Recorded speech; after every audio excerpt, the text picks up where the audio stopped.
Looking for chicken leg quarters are gonna knock your socks off? This recipe is it. Grab some herbs, some olive oil, some garlic, let's rub it all over them and let the oven do the rest. Let's get started. One important step, which we're gonna do first, is to position the oven rack in the middle of the oven so the chicken isn't too close to the heat source. Then we're gonna also preheat our oven to 400 degrees Fahrenheit and lightly grease a baking dish with some oil. Here I have some chicken leg quarters that have been trimmed and cleaned up a little from the excess fat. Next, I'm going to pat dry my chicken leg quarters with a paper towel and season it on both sides with salt and pepper. Now, patting the chicken dry is gonna help my seasoning and the sauce adhere to the skin so it gets golden and crispy in the oven. I'm gonna place the chicken pieces in this baking dish with the skin side up and set it aside.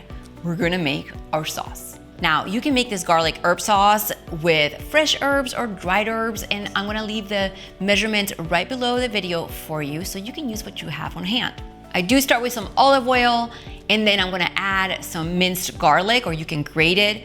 And then dried herbs, use some Italian seasoning or some dried thyme. Here I have some rosemary that you would want to finely chop up and some thyme as well.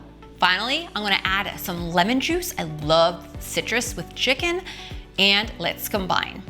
I'm going to spoon this sauce generously right over the chicken everywhere. All I have to do is place it in my preheated oven for about 40 minutes or so until the internal temperature reaches about 175 Fahrenheit, 80 Celsius. Now, I talk about chicken temperature all the times in my videos because having a little $10 meat thermometer is super handy, so my chicken and my meats come out perfect every time. I'll link it below for you.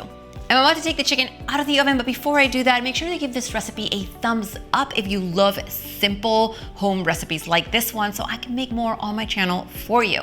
Guys, so good. It smells amazing. It's super juicy. Are you ready to give this a try? I know I am. So good. Now remember that the recipe is gonna be right below this video, and if your chicken legs are still in the freezer, make sure you watch this next video showing you how you can thaw them out really quick. See you next time.